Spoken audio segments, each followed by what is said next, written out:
क्या आपको ये पता है कि इस दुनिया की सबसे पहली कार कौन सी थी? क्या आपको ये पता है कि इस दुनिया की सबसे पहली कार चलाने वाली एक महिला थी? क्या आपको उसका नाम पता है?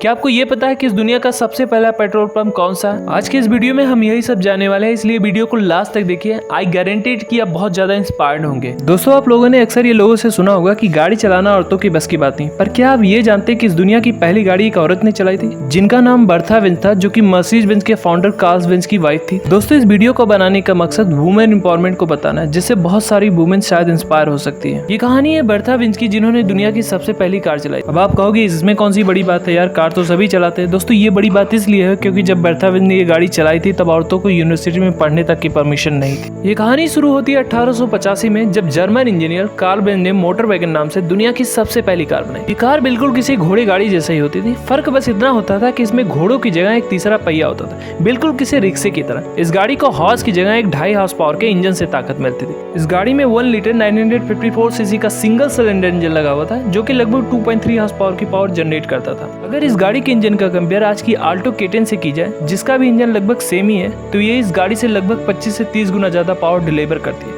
तो इससे आप उस समय की टेक्नोलॉजी का अंदाजा लगा सकते हैं। अब कार्ल बेंज ने गाड़ी तो बना ली थी, इसे पेटेंट भी करवा लिया था, लेकिन कार्ल बेंज जो थे एक परफेक्टनेस इंसान थे। उन्हें अब भी इस गाड़ी में कहीं ना कहीं कमी लगता था।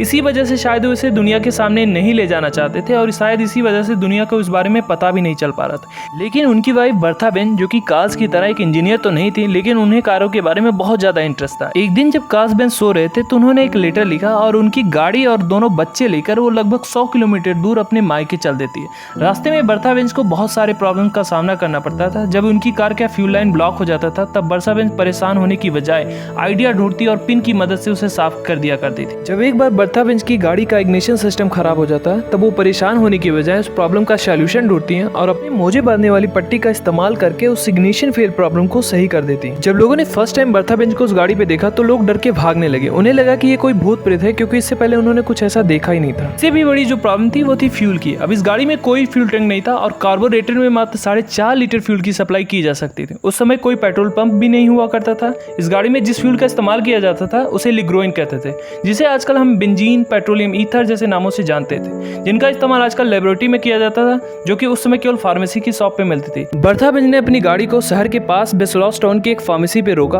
और फ्यूल खरीदने चली गई। जब उन्होंने फार्मेसी से लिग्रोइन मांगा तो उसने सोचा कि शायद ये अपने कपड़े साफ करने के लिए मांग रहे हैं, लेकिन बर्था बेंज ने जब ये कहा कि उन्हें 10 लीटर लिग्रोइन की जरूरत है, तो फार्मासिस्ट उनसे पूछता है कि आखिर वो 10 लीटर लिग्रोइन का क्या करेंगे। तो बर्था बेंज ने उन्हें जवाब दिया कि उन्हें अपनी कैरेज के लिए 10 लीटर लिग्रोइन की जरूरत है। तो फार्मासिस्ट हैरानी से पूछता है कि क्या वो अपने घोड़े को जहर देना चाहती है। दरअसल फार्मासिस्ट को ये बात पता ही नहीं थी कि बर्था बेंज जिस गाड़ी की बात कर रही है वो एक हॉर्स से नहीं बल्कि एक हॉर्स पावर वाले इंजन से चलती है। तब बर्था बेंज ने उसे इस गाड़ी के बारे में बताया। दोस्तों, दरअसल ये बर्था बेंज की एक मार्केटिंग स्ट्रेटेजी थी, जिसके थ्रू ये लोगों को इस गाड़ी के बारे में बताना चाहते थे। बर्था बेंज का ऐसा मानना था कि गाड़ी खाली लैब में टेस्ट करने वाली चीज नहीं, इसे लोगों के बीच में चला के देखनी चाहिए। तब से बेसलोस शहर को वर्ल्ड का सबसे पहला फिलिंग स्टेशन कहा जाता है, और जिस रूट से बर्था बेंज गई थी उस रूट को बर्था बेंज मेमोरियल रूट कहा जाता है। उस समय उस गाड़ी में लकड़ी की ब्रेक हुआ करती थी। बर्था बेंज ने नोटिस किया कि ये ब्रेक फेल हो रही है और ठीक से काम नहीं कर रही है। बर्था बेंज एक मोची के पास जाती है और उस ब्रेक पे एक लेदर का टुकड़ा लगाने के लिए बोलती है। यहीं से होती है ब्रेक लाइनिंग की शुरुआत। आज अगर अपनी गाड़ियों या साइकिलों में आप ब्रेक शू का इस्तेमाल कर पा रहे हैं तो उसका सबसे बड़ा श्रेय जो है बर्था बेंज को जाता है। अपनी माँ के घर पहुंचकर बर्था बेंज अपने पति को एक पत्र लिखती है, जिसमें वो लिखती है,